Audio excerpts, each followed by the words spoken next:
is all about is your right to freedom of speech.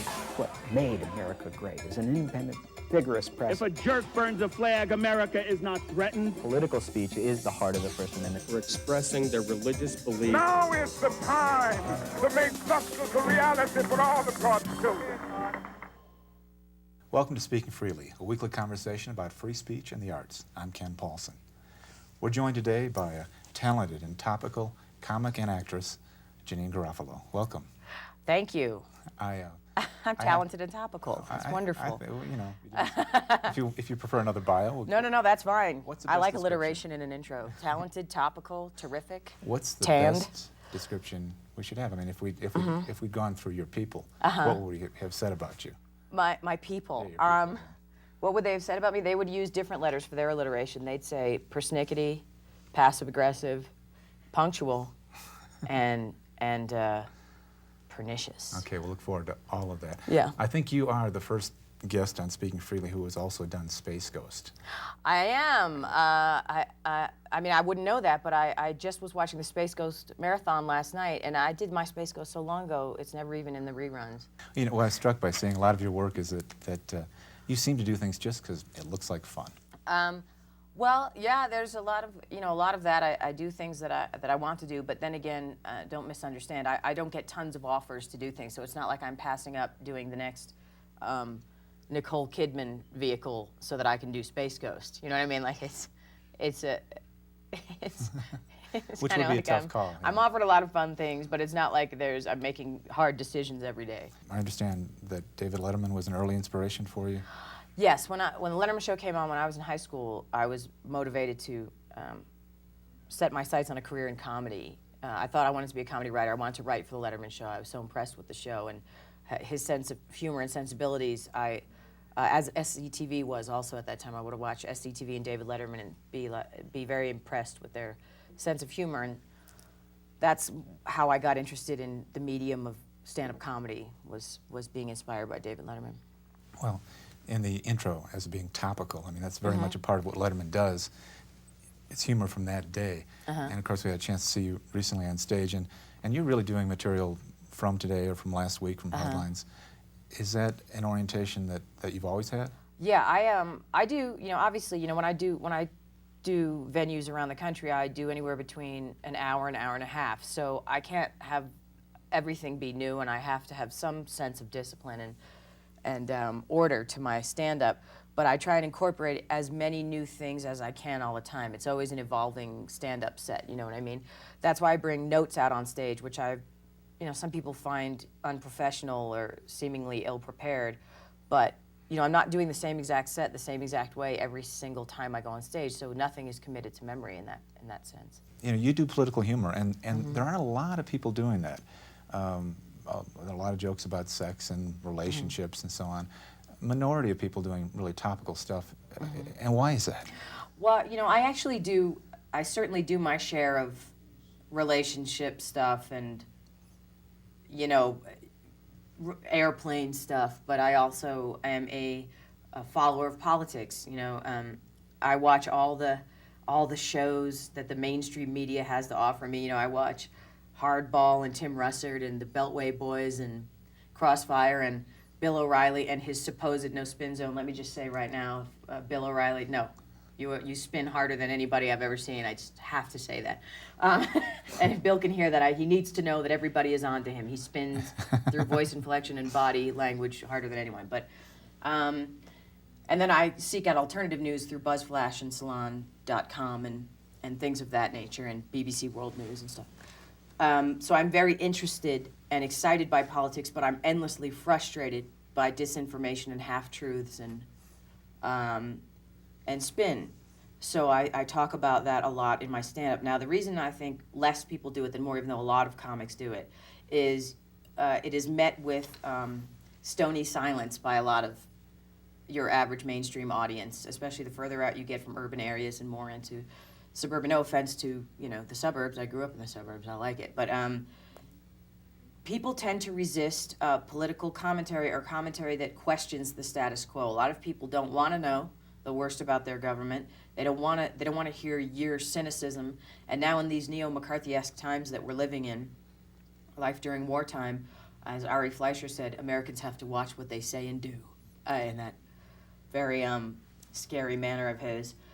You know, patriotism is always present, but it becomes uber patriotism, life during wartime, and it is the last refuge of a scoundrel, to borrow a famous quote. And uber patriotism tends to be a refuge for bullies, quasi non-intellectuals, people that love to have bumper stickers like "kick their ass, take their gas." And if you are a stand-up comedian that is more liberal in your views, and being a liberal is not a dirty word, like being a feminist is not a dirty word, and I'm tired of mainstream media painting people who are feminist and liberal as somehow wacky or nutty or angry or bitter. And that also the mainstream comedy audience takes its cue from the media. You know, in the way that Ralph Nader is marginalized and neutralized by the mainstream media, in the way that Ralph Nader and his Greens and Winona LaDuke are made to look a little off because they want true change and true democracy, the mainstream media seeks to marginalize them. And that's why the average comedy audience listens, you know, they listen to the mainstream media, they listen to when Ari Fleischer says, loose lips sink ships, if you will, you know? And so it's harder for a comic to win over their audience or to get the audience to listen if they're not just being a quote-unquote team player. You know, I've got a lot of things to say about my government because I care, because I am patriotic, you know what I mean? George Carlin is very patriotic. That's why he's so mad. You know what I mean? Bill Hicks, when he was alive, had a lot to say because he cares about what the government does in his name. Now, the government makes decisions on your and my behalf constantly. They do not let us in on 90% of it, and then they will ask you to sacrifice your children and grandchildren to pick up the pieces and clean up the mess, which is what they're doing right now. I'm sure there was a lot of intelligence that was ignored or warned, or forewarnings to the distaste that 90% of the globe has for American foreign policy. And if there wasn't so many people that were afraid to speak in the mainstream media, or weren't so neutralized, or weren't just lackeys of, you know, spin, maybe we would be more informed. You know, the average American is not well educated as a rule if they're in the public school system, and certainly not well educated as pertains to their news. So how can you expect them to listen to a stand-up comic who they see as being a nasty naysayer, unpatriotic person, you know? You know, comics. Was that enough words for you? I worked. Could you shut up for a second so I can get a word in edgewise here? You know, Crying out loud. Gosh. You feel better now? Yeah. All right, good. You're just talking so much. This is a show about listening. And yet you've probably, throughout your career, made fun of Reagan and Clinton and Bush the first, and yet See, but it's now not it's making different. fun of. Do you know what I mean? Like, Sure. That's the error. I'm not blindly making fun of, Reagan's got a neck like a turkey. Barbara Bush looks like the Quaker Oat Man. You know what I mean? Like, that's nonsense. I'm not going to attack anyone for the way they look. If I've got something to say about politics, I've got something to say about what I perceive to be the dissemination of disinformation, or what feels like lies to me, or clearly taking advantage of the American public. As I said last night, every time a politician says, the American people are not stupid, they're mocking us. You know, they're banking on our ignorance and apathy. And again, I say we're like ignorance. People are like, what do you mean? What I mean by ignorance is you're not given the information. You're not privy to the information. I'm not calling you stupid, you know? Right. But politicians sure bank on your stupidity. They bank on your apathy. That's how political careers are built. What you say is certainly not a salute to the It's chief certainly executive. not a salute, but I also am very diplomatic when I say I am not building up the Democrats. I'm not tearing down the Republicans. Now, did you do that framing before the war on terrorism? I mean, you're not at all apologetic, but you sort of say, I'm not liberal, I'm not Democrat, I'm not... You know, I'm liberal. I'm a liberal. But you said, it's not apologetic, but you are definitely telling them, oh, don't applaud that. Right, because that implies that I'm being sanctimonious or soapboxing it. I'm not on a soapbox, and when people applaud, it's sort of as annoying as when a politician gives a speech and he drops in the appropriate amount of buzzwords and you know, President Bush says wanted dead or alive and evildoers, and there's applause. So I don't want applause. You know what I mean? Like Right. it's irritating to me. You make your money by making people laugh. Well, hopefully. Right. So why go to political humor when it's tough to make people laugh? Well, because sometimes you hope that it does strike a chord and that people do think it's funny, and sometimes you hope that people go, oh, I didn't think of that. You know, that's, yeah, I didn't think of that, you know, when, you know, that so-and-so was spinning the Enron thing. I didn't think about that just makes no sense. Or, you know, I didn't, you know, Michael Moore is good at it. Michael Moore is very good about being very funny and pointing out some very serious things that you should be aware of. You know, you should know that the Bin Laden family funded George W. Bush's first oil endeavor. You should know that, and he somehow makes that funny. I don't know how he does it. I do grapple with that. I don't always make it amusing, but I think it's every person's responsibility when they have a microphone in the ear of so many people to, yes, you're a comic, make them laugh. That's what they paid their money to see. But also edify in some way. Don't keep lowering the bar culture. The bar is low enough in our, you know, it's Howard Stern low. Right. It's very low. So I don't want to participate in that, in the de-intellectualization of our citizenry, you know. The book you wrote with Ben Stiller, Feel This Book, which is largely kind of a parody of self-help books, also had nuggets like this. Being popular and well-liked is not in your best interest. Taking into account the public's regrettable lack of taste, it is incumbent upon you not to fit in. Was that I don't remember writing that, but I'm certain that I did. Is that, it also kind of drives your career, doesn't it? You're not doing the predictable. Well, see, here's the thing, though. I mean, thank you for saying that I'm not doing something predictable, because I take it as a compliment. But true radicals probably see me as the biggest, like, sellout, like, oh my God, that's why she's on the show. You know what I mean? Because she's the most palatable radical. Do you know what I'm saying? Sure. And really, what is so radical about me? Because I'm fat? You know what I mean? Like, and I'm trying to be in TV? Like, you know what I mean? Like, or I have corduroys and sneakers on when I went to the Emmys. You know what I mean? Like, that makes me a radical. And true radicals and true activists and true people that are out there in the trenches, as they say, probably see me as like, that is so infuriating that you're holding her up as some kind of left of center mouthpiece, you know.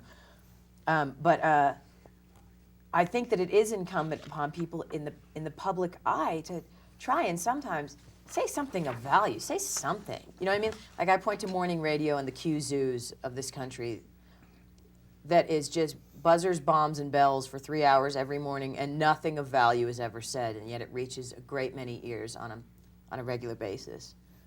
And it is a shame that the 4 or 5 corporations that own every radio station that we listen to, basically, have this Q zoo template that they use, right, which is basically, it seems to me like, it's like, what is that, Soma in Aldo Huxley's Brave New World, like this mind drug that keeps you dumb. You know what I mean? Like, it seems like Q zoo or morning zoo or morning drive radio is designed to keep you dumb. I mean, I can't explain it, but they have like 2 yelling DJs that, as Woody Allen says, deaden the sensibilities of this great democracy, you know? But you tune on cable television, you have 2 people yelling at each other in 30 seconds or less. Yes. They're not looking for any middle position. What is it, though, you sort of talk about the big companies that shove this down our throats, but what does it say about the American public that they buy it? That you do a riff on the Grammys and about how the music's shoved down their throats and mediocre talents prevail. Whose fault is that? It's a combination of faults. You know, what came first, the chicken or the egg, the mediocrity or the desire for the mediocrity? I would say if you spoon-feed mediocrity to young people constantly, they think that they want mediocrity. But, there's a huge, huge, huge market for good music out there. A huge market, and they're buying indie rock, and they're buying, classical, all kinds of things. I just happen to prefer indie rock, myself, and quote-unquote alternative music, whatever that means. I am not a fan of Backstreet, NSYNC, Creed, Janet, Britney, Nelly Furtado, I do like Outkast, Jay-Z. It's all of this stuff that corporations have chosen that will be the next big thing. They ram it down your throat on these playlists that are disseminated through every radio station, and then at the Grammys they act like they have the nerve to say the best of the best at the Grammys. What they should say is, this is the offerings that you are allowed to have. This is what we give you. We'll throw a few veterans in there. We'll give you Dylan and U2 every year, just to let you know that we're, keeping the baby boomers in mind, because we want them to watch the show. But it's nonsense. It's nonsense. The P. Diddy stuff and like I said, Britney, this corporate music that they don't even perform live and they don't write themselves or whatever the hell else is going on. I don't think that that's what people want. They just think they do because that's all that they get constantly. And then these artists align themselves with Coca-Cola and Pepsi and Taco Bell and on and on and on. But if you give people good music, I bet you they'd buy it. You know what I mean? If they were offered interesting, complex lyrics and interesting, varied music and real live vocals and people that can actually sing live. And when they perform, they don't need pyrotechnics and dancers and distractions. I bet you they'd love it. Now, the average record buyer for Backstreet et al. Is 7. So it's not like they got tired of listening to Kurt Cobain. Do you know what I'm saying? They weren't listening to Screaming Trees and Alice in Chains and going, yeah, Mommy, I'm tired of Alice in Chains and the Seattle sound. Give me boy band corporate pablum. Yeah. A 7-year-old did not turn away from indie rock. This was a niche that was created because money was to be made. And the whole Britney thing, it's just nonsense. It's nonsense, and it's, again, lowers the bar taste-wise. Most people are just indoctrinated into modes of thinking. You ask most people, why are you Catholic? I don't know, my dad was, my mom was. That's why, and I've been raised in the Catholic Church. I happen to have been born in a suburb here where we're Catholic, and my grandparents were before me. Why do you listen to Creed? I don't know, that's what's on my radio station. Why do you wear thong underwear and low pants, even though it's dreadfully uncomfortable? I don't know, Britney does, so that's what I see. That's what I do. Older people, why do you vote Republican or Democrat when there's clearly really no difference between the parties?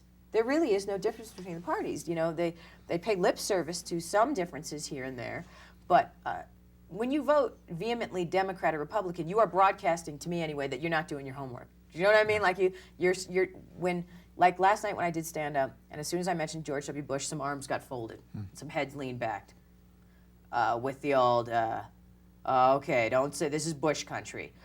What does that mean? What does that mean? I want you to tell me why you're a dyed-in-the-wool Republican or Democrat, because there's no discernible difference. Most people only do things because it's habit. Everything's a habit. Your patriotism could be habitual. Your religion is habitual. Your desire to marry and have children is habitual. All of these things. So when you do stand-up, you run the risk of meeting a lot of the resistance of habit. If that makes sense. If that's a phrase I can use, I just don't know if that makes sense. But when you speak of politics or anything that is questioning the status quo, you hit a wall of habit. Like, hey, I'm a Republican and I'm Catholic. Why? Because my parents were. Why? Because their parents were. But why? I don't know. And if you make me answer that question, I dislike you. You know what I mean? Like there's nobody wants to be challenged on their beliefs, and they don't want to think about it. They've got children to raise and bills to pay, and they don't need your stand-up comedy nonsense or, as the liberal media. What does that mean? It doesn't look very liberal to me. You know what I mean? I'm reading the New York Times and the International Herald Tribune just like you. Where's the liberal part of it? Do you know what I mean? Where's the real news and where's the information? And I watched headline news all day yesterday, and I must have been told 50,000 times what was in the Grammys goodie bag. Is that news?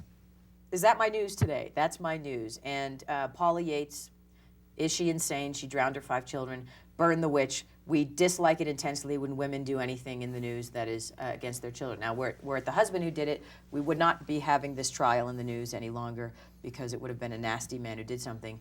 But if it's a woman, how dare she burn the witch, let's kill her. That type of scenario. That's my news. Gary Condit, Paula Yates, the Grammys. And even though you say this show will be airing a year from now, it'll probably be Paula Yates, Gary Condit the Grammys and Enron. No, they'll probably find a way to ignore Enron by then, but you know, it's just non-news. It's not news. You know? I want to ask you one final question about one of your less well-known movies. You've had a good career in film and television. Still, this movie was not a huge box office success. No, it was Let's not. put that. And you play Anita Hoffman, the wife of Abbie, Mm-hmm. and you were quoted at the time as saying that this is a film I'm doing in part because I'm liberal. You're not going to see me in the Charlton Heston story. Was that a good experience? And did you get to know Anita? I did. I did get to know Anita a little bit. She passed away shortly after I met her. She was very wonderful. I got to do. I'm not really an actor who tends to do roles that require a lot of research, backstory, interviews, things of that nature. This was a movie that did. I was very pleased to do a lot of reading, research, interviews, meeting of people at the time, you know, who were significant in her life. Meeting Anita a number of times, talking to her, meeting Abbie Hoffman's children, friends of Abbie Hoffman, former Yippies, and meeting Tom Hayden, and this, that, and the other, reading many memoirs and books. So I was very pleased to do it, and very pleased to do that film. It was not a big box office success. You know, in fact, most people, when I was making the Abbie Hoffman movie, they were like, "Who is she?"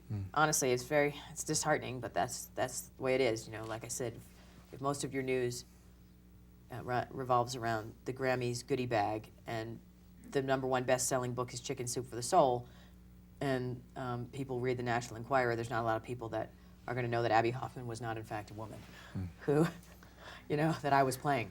But it was a very wonderful experience to do that. I had a wonderful time. Vince D'Onofrio is an excellent actor and an excellent person. And all the people involved with the movie are just wonderful people, and it was a real labor of love. And the director was a wonderful man who was a friend of Abbie's and Anita's and very passionate. And it was just a real pleasure to do the, you know, Tom Hayden came to the set and gave a speech, and it was just great. I have to ask you, last night you did a truncated version of your stand-up, 30 minutes. And you made a point near the end of that as saying, you know, I'm concerned about what people think of me after 30. After an hour, they tend to like me. This show is 30. What would people see in the next half hour? I don't know. I'm sure that there's people who would see this and find me to be off-putting and aggressive and spinning as much as I accuse other people of spinning. And clearly, I've got my prejudices and my biases. You know, that's the thing that Bill O'Reilly will never understand. You got your own biases that are built-in spin. And I wish to God he would have me on my show so I could say, Bill, you're doing it right now. You're spinning right now. But I think that a lot of people just find me to be off-putting and aggressive. And then because we are a culture that we demand our women to be attractive in a very mainstream way, that is another thing that they're like, in a lot of reviews of my shows and a lot of reviews about me, people find it necessary to comment on my physical appearance, which they never do for male comics. It would never, ever happen. They would never say, I just saw Bill Maher last night and looks like he's gained some weight or blah, blah, blah, blah, blah, you know, this, that, the other. But I've got Janeane Garofalo looking like an unmade bed. And then one person put something like in an interview that said, let's hope her New Year's resolution entails joining a gym. Because our culture objectifies women and is dreadfully unfair to women on every level, I would say that there'd be a number of people who are watching it. I bring it up only because there will be people out there watching it who will have comments on my physical appearance and also my strong opinions, and somehow the two will equal unlikability. Do you know what I mean? Whereas if you were addressing right now another male comic, that would never enter into it. Like, boy, I found that guy unattractive. I get frequently accused of just rolling out of bed, not being clean. Someone who wrote a letter to Conan asking that I take a shower next time I come on. And Joan Rivers attacked you. Well, she attacks everybody. Joan Rivers is a prickly pear, as they say. Joan Rivers and Melissa Rivers and that other lady, that guy that criticizes people with her, they are an odd trio of, I don't mind people making jokes about stuff like that. I'm a comic. It's got to be clever, though. You got to use your brain a little bit. They have some incredibly unfunny, unintelligent comments to make on that show. Like I said, I've got no problem with anyone making fun of me. But you got to use your brain a little bit. Like that, you can't just oink, which is what Joan Rivers has done to images of me. She'll just oink at the screen. You know, let's get creative. Like I've had Mad TV make fun of the way I look, and very funny. Like they had a Bill Clinton character referring to me, thinking I was a guy. Like Alex Borstein, who does an amazing impression of me, which I think is hilarious. And Bill Clinton, we were doing politically incorrect in the sketch. And he kept saying, "You be quiet, fella," like that. Like he was. Now that's very funny, and I really loved it, and I think that's great. It was creative and it was funny, and but when Joan Rivers makes fun of people, not just me, I take issue with the fact that she makes fun of everybody. It's not just me. I don't care, you know. Right. But when she oinks at me and Cameron Manheim and Rosie O'Donnell and all these other wonderful women, she really feeds into the sexism of our culture. Thank you for joining us today. As long as I could get my own nasty comments in, that's really what this is all about. Too. We still think you're topical and talented. And topical, talented, and terrific. Oh, great. Yeah. Thanks for being here. Thanks for having me.